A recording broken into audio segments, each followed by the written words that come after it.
Middle east में बढ़ते तनाव ने पूरी दुनिया को टेंशन में ला दिया है। ईरान और अमेरिका के बीच भले ही सीज फायर लागू हो गया हो, लेकिन हालात अभी भी पूरी तरह शांत नहीं हैं। इसी बीच भारत भी अब पूरी तरह एक्टिव मोड में नजर आ रहा है। रूस पहुंचे भारत के राष्ट्रीय सुरक्षा सलाहकार अजीत डोभाल ने ऐसा बयान दिया जिसे पाकिस्तान के लिए सीधा संदेश माना जा रहा है। सवाल यह है कि आखिर दुनिया में क्या बड़ा खेल चल रहा है और भारत की रणनीति क्या है। ईरान और अमेरिका के बीच पिछले कुछ दिनों से तनाव लगातार बढ़ा हुआ है। दोनों देशों के बीच हमलों और जवाबी कार्रवाई ने पूरी दुनिया को चिंता में डाल दिया है। हालांकि अब सीज फायर लागू हो चुका है, लेकिन हालात अभी भी पूरी तरह सामान्य नहीं कहे जा सकते। मिडिल ईस्ट में फिर से युद्ध भड़कने का खतरा बना ही हुआ है।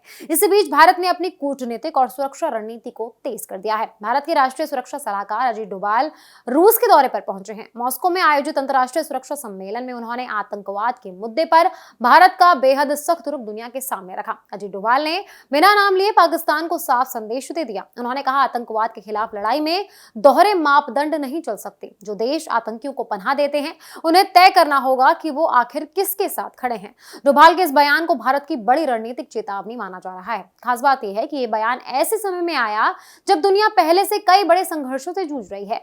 रूस दौरे के दौरान अजीत डोभाल ने रूस के सुरक्षा सलाहकार सर्जेई शोइगु से भी मुलाकात की। दोनों नेताओं के बीच रक्षा, सुरक्षा, ऊर्जा, व्यापार और आर्थिक सहयोग को लेकर लंबी चर्चा हुई। जानकारी के मुताबिक ब्रिक्स देशों की अगली राष्ट्रीय सुरक्षा सलाहकार बैठक को भी लेकर बातचीत हुई, जिसकी मेजबानी भारत कर सकता है। अब बात कर लेते हैं उस तनाव की जिसने दुनिया की चिंता बढ़ाई है। मिडिल ईस्ट में जारी संघर्ष का असर सिर्फ युद्ध तक सीमित नहीं है। इसका असर तेल की कीमतों, व्यापार और पूरी दुनिया की अर्थव्यवस्था पर पड़ सकता है। खासतौर पर हॉर्मुज़ स्ट्रेट और लाल सागर जैसे समुद्री रास्ते इस समय बेहद संवेदनशील बने हुए हैं।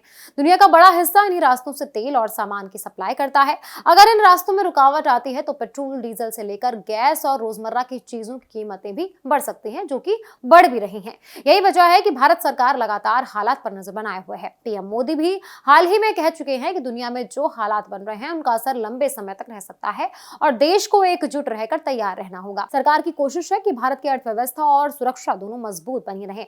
वहीं विदेश मंत्री एस जयशंकर भी लगातार अंतर्राष्ट्रीय स्तर पर बातचीत कर रहे हैं। हाल ही में उन्होंने साइप्रस दौरे के दौरान यूक्रेन के विदेश मंत्री से मुलाकात की और क्षेत्रीय शांति पर चर्चा की।